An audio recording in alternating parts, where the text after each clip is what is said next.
Hi friends, అందరూ ఎలా ఉన్నారు? అలీ షార్ట్స్కి వెల్కమ్. ఈరోజు నా వీకెండ్ ఎలా జరిగిందో చూపిస్తున్నాను. మార్నింగ్ ఇగోండి పునుగులు వేశాను.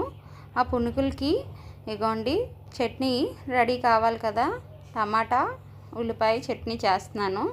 దాంతో బాగుంటుంది కాంబినేషన్.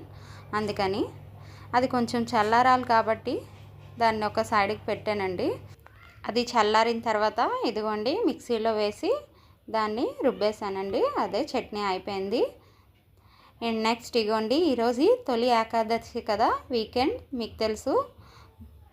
ఈ తొలి ఏకాదశి కోసం కొన్ని మందార పూలు తీసుకొని చూసారు కదా ఇలా పూజ చేసుకున్నానండి. పిండి ప్రమిదలు పెట్టుకొని తొలి ఏకాదశి విష్ణుమూర్తి ఈరోజు నిద్రలోకి వెళ్తారటండి, తెలుసు కదా మీకు.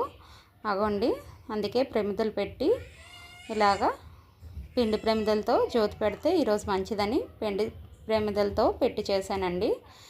ఇగోండి మా పూజా మందిరం ఇలా పిండి ప్రమిదలతో పెట్టి చేశాను. చూశారు కదా, మీరు కూడా ఎవరైనా చేశారా మీ ఇంట్లో ఇలాగా? నేను ఇలాగా మనం చేస్తే చాలా మోక్షం కలుగుతుందని అందరూ చెప్పారు, అందుకనే చేశాను. అది చేసేసరికి అయితే చాలా టైం అయిపోయింది. ఏంటి 11 అయిపోయింది. నాకు చాలా ఆకలి వేసేసింది. అందుకనే ఇగోండి చాలా ఆకలి వేసి తినేసాను. ఆ పునుగులు తినేసరికి 11 అయిపోయింది.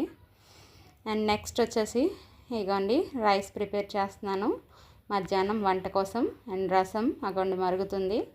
అండ్ నెక్స్ట్ వచ్చేసి కర్రీ కోసం ఉల్లిపాయలు టమాటాలు వేయించుకుంటున్నానండి, చిన్న ముద్దకూరలాగా చేద్దామని. మరి ఈరోజు నాన్ వెజ్ తిన్నా కదా. ఇగోండి మా పాప బాబు మేము అలాగా వంట చేసాక వీకెండ్ సండే కదండి, పిల్లలు అలాగా ఇంట్లో ఉంటే బోర్ కొడుతుందని అలా మా అమ్మ వాళ్ళ ఇంటికి వెళ్తున్నానండి పిల్లల్ని తీసుకొని. మీరు మీ వీకెండ్ ఎలా ఎంజాయ్ చేశారో కామెంట్ రూపంలో కామెంట్ చేయండి. ప్లీజ్ లైక్ చేయండి, సబ్స్క్రైబ్ చేయండి, షేర్ చేయండి. మళ్ళీ నెక్స్ట్ వ్లాగ్తో మీ ముందుకు వస్తాను. Bye bye.